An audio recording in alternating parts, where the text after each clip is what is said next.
Okay मेरे बच्चों, now we are going to start with the process of electrolysis. इसकी detail में हम लोग जा रहे हैं। सबसे पहली चीज, इलेक्ट्रोलिसिस के लिए एक बर्तन इस्तेमाल करते हैं। ये हम लोग कर रहे हैं इलेक्ट्रोलिसिस। ये इलेक्ट्रोलिसिस से पहले मैंने थोड़ी सी जगह ये खाली छोड़ दी है। यहाँ पे मुझे कुछ लिखना है। क्या लिखना है वो मैं पहले आप लोगों को कुछ समझा दूं, उसके बाद I will let you know. ठीक है, फिर मैं आपको समझाता हूँ।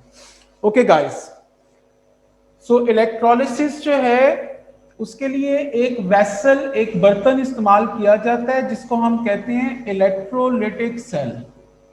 सो this is the electrolytic cell. ठीक है जी।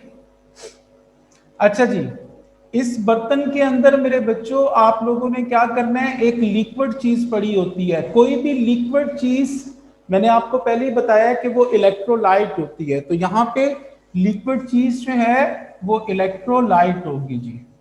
और यहाँ पे मैं इलेक्ट्रोलाइट का नाम लिख रहा हूं। इसका नाम है जी copper sulphate solution. So this is the electrolyte. Electrolytic cell में क्या होता है? इलेक्ट्रोलिटिक सेल एक बर्तन है जिसमें इलेक्ट्रोलिसिस का प्रोसेस होना है। ये बर्तन का नाम है। ठीक है। अच्छा जी, अगली चीज देखें मेरे बच्चों, इस बीकर के अंदर, इस लिक्विड के अंदर ये दो जो है ये रॉड्स लगे हुए हैं। ठीक है जी, ये दो रॉड्स हैं। इन दोनों रॉड्स को आपने बैटरी के साथ ज्वाइन किया हुआ है। बैटरी का सिंबल एक बड़ी लाइन होती है और एक छोटी लाइन होती है। बड़ी लाइन पॉजिटिव को, छोटी नेगेटिव को शो करती है। ठीक है जी, तो ये दोनों बैटरी के साथ जो है ना कनेक्टेड है। ये बैटरी का सिंबल होता है। ठीक है जी। अच्छा जी, अब पॉजिटिव इलेक्ट्रोड के साथ जो रॉड लगा होगा दैट इज एनोड, और ये नेगेटिव के साथ जो लगा होगा ये कैथोड है।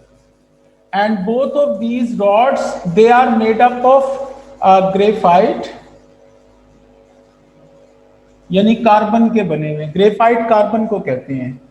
सो both are made up of graphite यानी कार्बन। ठीक है जी, ये आपका इलेक्ट्रोलिटिक सेल जो है ये बन गया है। ठीक है, now we have to start with the electrolysis. Everybody stop writing. अगर कोई लिख रहा है लिखना छोड़ दे, 2 मिनट के लिए आप चीजें समझ ले। सबसे पहला काम क्या करना है, जब भी आपने इलेक्ट्रोलिसिस करनी है, इसमें इलेक्ट्रोलिसिस होनी है, so you have to follow the 3 steps. सबसे पहले आपने 3 स्टेप्स को फॉलो करना है। सबसे पहले स्टेप वन में क्या करते हैं कि जो भी आपके पास इलेक्ट्रोलाइट है यानी लिक्विड चीज है, उसके आप लोग आयंस बना दीजिए। This is your step 1। तो ये इलेक्ट्रोलिटिक सेल जिसमें ये रॉड्स और लिक्विड और ये बैटरी लगी हो, आप लोग लिक्विड चीज का नाम पढ़ा करो। किसका नाम क्या है? इसके नाम के साथ जो है, अगर एक्वस सॉल्यूशन, डाइल्यूट या कंसंट्रेटेड, ठीक है जी, इन 4 वर्ड्स में से कोई एक वर्ड भी अगर इलेक्ट्रोलाइट के नाम के साथ लिखा हुआ है मेरे बच्चों, सो व्हाट यू डू, आपने जो इलेक्ट्रोलाइट है उसके तो आयंस बनाने ही बनाने हैं। ठीक है जी, उसके साथ साथ आप एक और काम करेंगे, और वो काम क्या होगा कि वाटर के भी आयंस आप लोगों ने बना देने हैं जी। ठीक है जी, आयंस ऑफ वाटर भी आप लोग बना दीजिए। और वाटर के आयंस क्या होते हैं? H positive and OH negative. ठीक है जी, ये वाटर के आयंस हैं। वाटर का फॉर्मूला H2O है और इसके आयंस ये 2 बनेंगे। ठीक है जी, लेकिन अगर इलेक्ट्रोलाइट के नाम के साथ वर्ड लिखा हुआ है मोल्टन, मोल्टन का मतलब ही होता है पिघली हुई चीज। तो जो पिघली हुई चीज होती है उसमें सिर्फ आपने इलेक्ट्रोलाइट जो है उसी के आयंस बनाने हैं। ठीक है जी, नो वाटर आयंस, आपने वाटर के आयंस जो है वो नहीं बनाने। ठीक है जी, नो वाटर आयंस। ठीक है, चलिए जी हम आयंस बनाते हैं। यहां पे देखें जी, कॉपर है, तो कॉपर जो है इसका आयन क्या बनेगा? Cu+2। ये सल्फेट है तो ये बन गया SO4-2। ठीक है जी, सोल्यूशन वर्ड लिखा हुआ है। तो मैंने कहा था इन चारों में से कोई एक वर्ड अगर इलेक्ट्रोलाइट के नाम के साथ लिखा हुआ है तो व्हाट यू डू, आपने वाटर के भी आयंस बना देने हैं। और वाटर के आयंस क्या होते हैं, H positive and OH minus. तो ये आपके 4 आयंस बन जाएंगे, यानी Cu+2 SO4 -2 H positive and OH minus, क्योंकि सोल्यूशन का वर्ड लिखा हुआ है। तो इन चारों में से कोई एक वर्ड भी लिखा हो तो आपने 7 वाटर के आयंस बना देने हैं। लेकिन अगर मोल्टन का वर्ड लिखा होता, यहां पे लिखा होता मोल्टन कॉपर सल्फेट, तो देन आपने सिर्फ कॉपर और सल्फेट के आयन बनाने थे। Do not make the ions of the water then. You got it? अच्छा जी, ये आपका स्टेप 1 है। ठीक है जी, स्टेप 1 हमारा कंप्लीट हो गया है, हमने आयंस बना दिए हैं इलेक्ट्रोलाइट का नाम पढ़ के। Now you have to move towards the step 3। आपको स्टेप 2 की तरफ मूव करना है। स्टेप 2 आपका होता है, उसको हम कहते हैं टाइप ऑफ इलेक्ट्रोड। ठीक है जी, कि ये जो रॉड्स लगे हुए हैं आपके, इनको हम लोग इलेक्ट्रोड भी कहते हैं। इन दोनों को ज्वाइन करके हम लोग इलेक्ट्रोड भी कहते हैं। इलेक्ट्रोड एक ऐसी मटेरियल होता है जिसमें से करंट पास होता है, यानी जो सॉल्यूशन के अंदर जो है वो इलेक्ट्रॉन को लेके जाता है और वहां से वापस इलेक्ट्रॉन लेके आता है, तो उसको हम लोग इलेक्ट्रोड का नाम देते हैं। तो आपके इलेक्ट्रोड्स जो हैं मेरे प्यारे बच्चों, ये 2 तरह के हो सकते हैं। The first one that is the inert electrode and the second one that is called as the reactive electrode. ठीक है जी, so inert electrode and the second one that is the reactive electrode. Inert और reactive electrode में क्या difference होता है जी, ये देख लें। सबसे पहली चीज, you have to look at these electrodes. ये दोनों जो इलेक्ट्रोड्स हैं ये कार्बन के बने हुए हैं। कार्बन का सिंबल C है। सॉल्यूशन में आप देखें कि आपके पास कोई कार्बन का आयंस प्रेजेंट है कि नहीं जी। ठीक है, have a look up here. ये सॉल्यूशन में कॉपर है, सल्फेट है, H पॉजिटिव और OH नेगेटिव है। No copper ion, no carbon ion is present up here. तो जिस चीज के ये रॉड्स बने हुए हैं, अगर उसका आयन सॉल्यूशन में प्रेजेंट नहीं होगा तो ऐसे इलेक्ट्रोड को हम कहते हैं इनर्ट इलेक्ट्रोड। और नाम से पता चल रहा है ये रिएक्शन में इनर्ट रहेगा, it does not take part in the reaction, ये रिएक्शन में हिस्सा नहीं लेता जी। ठीक है जी, तो अगर ये बना होता, सपोज कर लें सिल्वर का सिंबल होता है जी Ag, ये मैं ऐसे सपोज कर रहा हूं Ag, तो Ag का आयन आपको कुछ सॉल्यूशन में नजर आ रहा है, नहीं आ रहा, तो again these are the inert electrodes and inert electrodes do not take part in the reaction. अगर ये बना होता प्लैटिनम का, Pt का, तो सॉल्यूशन में कोई प्लैटिनम का आयन नहीं है, तो again it is the inert electrode. अगर आपका जो है ये बना होता जी कॉपर का, तो सॉल्यूशन में कॉपर का आयन मौजूद है, तो then they are the reactive electrode. और रिएक्टिव नाम से पता चल रहा है take part in the reaction. हमारे पास फिलहाल जो है वो इनर्ट इलेक्ट्रोड्स हैं, रिएक्टिव इलेक्ट्रोड्स नहीं है, उसको हम लोग अगले टॉपिक में डिस्कस करेंगे रिएक्टिव इलेक्ट्रोड्स को। तो इनर्ट इलेक्ट्रोड्स क्या होते हैं कि these electrodes do not take part in the reaction and these electrodes have no ions of its own kind in the electrolyte। ठीक है बच्चों, तो जो इनर्ट इलेक्ट्रोड्स होते हैं वो रिएक्शन में टेक पार्ट नहीं करते, रिएक्शन में हिस्सा नहीं लेते। ठीक है जी, और क्यों नहीं लेते उसकी रीजन मैंने आपको बता दी है। As these electrodes have no ions of its own kind in the electrolyte. तो ये आपके 2 स्टेप्स जो है ये अभी तक हो चुके हैं। तो यहाँ पे हमारे पास ये इनर्ट इलेक्ट्रोड हैं। So this electrolysis that is the inert electrolysis. तो हम लोग ये इनर्ट इलेक्ट्रोलिसिस पढ़ रहे हैं। इसके बाद हम लोग रिएक्टिव इलेक्ट्रोड्स जब पढ़ेंगे तो वो रिएक्टिव इलेक्ट्रोलिसिस होगी। तो this is the inert electrolysis. इसकी स्क्रीनशॉट ले लें, इसमें से मैं कुछ। अच्छा जी, now we are going to move towards the step 3। Step 3 की तरफ मूव करना है। स्टेप 3 में मैं कुछ चीजें लिख रहा हूं यहाँ पे। एक तो रिएक्टिविटी सीरीज लिख रहा हूं, potassium, sodium, calcium, magnesium, aluminium, zinc, iron, lead, hydrogen, copper, mercury and silver. ठीक है जी। So this is the reactivity series. ये आपकी रिएक्टिविटी सीरीज है जी।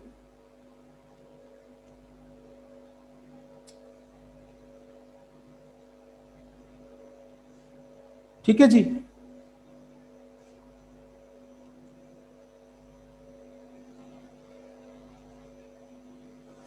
अच्छा जी, so this is the reactivity series. इनके ऊपर मैं चार्ज लिख रहा हूं। This is +1, this is +1, +2, +2, +3, +2, +2, +2, +1, +2, +1, +1। और यहां पे मैं कुछ लिख रहा हूं, उसको समझाता मैं थोड़ी देर के बाद हूं, सिर्फ आप लोग लिख लीजिए। Preferential discharge increases down।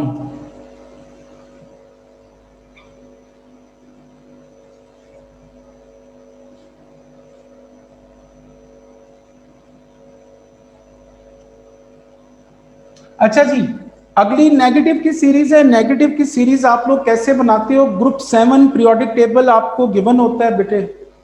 ठीक है जी। तो पीरियोडिक टेबल में से आप लोगों ने जो है वो जो एलिमेंट्स हैं ग्रुप 7 के, फ्लोरीन, क्लोरीन, ब्रोमीन, आयोडीन और एस्टाटीन, ये ग्रुप 7 के एलिमेंट हैं। तो इसमें से ये 3 एलिमेंट चूज करके यहाँ पे लिख दें, Cl-, Br-, I-, ये 3 एलिमेंट। और इसके नीचे एक और लिख दो OH-।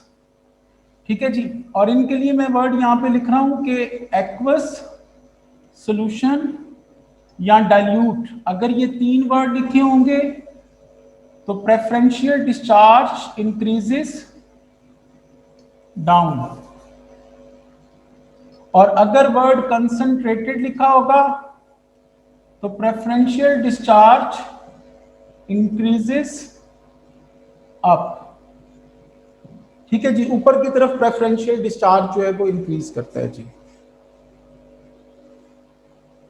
ठीक है बच्चों।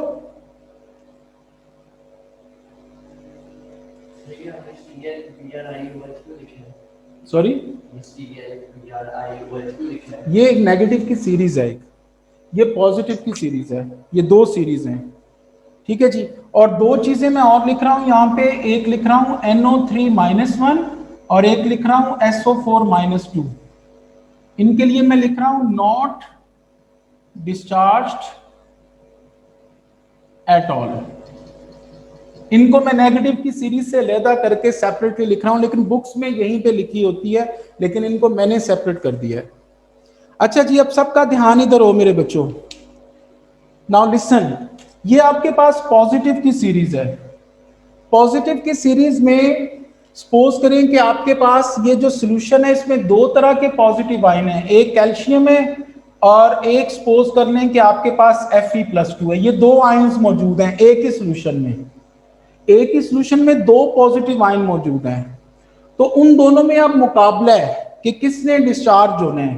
तो याद रखो कि दोनों में से जो लेस रिएक्टिव होगा वो डिस्चार्ज होगा। तो लेस रिएक्टिव ये है, तो इसीलिए मैंने लिखा हुआ है preferential discharge increases down. Preferential का मतलब प्रेफरेंस के तौर पे, यानी अगर ये 2 आयन होंगे तो ये नीचे वाला जो है वो प्रेफरेंशियली डिस्चार्ज होगा। ठीक है जी। ये इजिली डिस्चार्ज होगा, यानी जो लेस रिएक्टिव चीज होती है हमेशा वो डिस्चार्ज होती है मेरे बच्चों। ठीक है। जो मोर रिएक्टिव चीज होती है वो हमेशा सोल्यूशन के अंदर स्टे करती है जी। ठीक है जी। Is it clear? अच्छा, अब यहां पे आ जाए नेगेटिव की सीरीज में। नेगेटिव की सीरीज में थोड़ा सा उल्टा काम है। उल्टा काम क्या है? आप लोगों को ये पूरे इलेक्ट्रोलाइट का नाम पढ़ना पड़ेगा। अगर इलेक्ट्रोलाइट के नाम के साथ एक्वस सॉल्यूशन या डाइल्यूट ये लफ्ज सिर्फ लिखे हुए हैं तो आपके पास ये अगर 2 आयन्स मौजूद हैं तो आपका नीचे वाला आयन डिस्चार्ज होगा ये वाला OH माइनस। लेकिन अगर कंसंट्रेटेड वर्ड लिखा हुआ है इलेक्ट्रोलाइट के नाम के साथ और यही दोनों आयंस हैं, तो फिर आपका ये ऊपर वाला डिस्चार्ज होगा अगर कंसंट्रेटेड वर्ड लिखा होता तो। पॉजिटिव की सीरीज में चाहे कंसंट्रेटेड लिखा हो, डाइल्यूट लिखा हो, कुछ भी लिखा हो, नीचे वाले ने डिस्चार्ज होना है। लेकिन नेगेटिव में अगर तो एक्वस सॉल्यूशन या डाइल्यूट है तो नीचे वाला। उसकी अब रीजन भी सुन लें क्यों नीचे वाला। एक्वस सॉल्यूशन या डाइल्यूट, डाइल्यूट चीज में पानी ज्यादा होता है, पानी के अंदर OH माइनस ज्यादा होते हैं। सॉल्यूशन एक्वस, इसमें भी पानी के आयन ज्यादा होते हैं। अगर कंसंट्रेटेड चीज होगी तो उसमें पानी कम होता है, दूसरी चीज जो उसमें डाली हुई है मतलब Cl माइनस डाली हुई है तो उसके आयन ज्यादा होंगे, तो ये डिस्चार्ज होगा। इसलिए यू गॉट इट, ठीक है जी। तो इस तरीके से मेरे बच्चों नेगेटिव में अगर कंसंट्रेटेड वर्ड है तो ऊपर वाला डिस्चार्ज होगा, एक्वस सॉल्यूशन या डाइल्यूट ये वर्ड लिखे हुए हैं तो नीचे वाला डिस्चार्ज होगा। कई दफा एक कंपाउंड के साथ कंसंट्रेटेड एक्वस दोनों लिखे होते हैं, तो तुम लोगों ने कंसंट्रेटेड देखना है, लिखा हुआ है तो ऊपर वाला डिस्चार्ज होगा, ठीक है जी। चलिए जी जरा इसकी भी स्क्रीनशॉट ले लीजिए।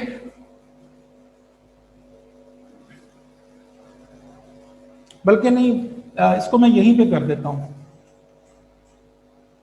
नजर आ जाएगा, चले हो जाएगा। सर अच्छा जी, अब ध्यान से सुनते जाइएगा।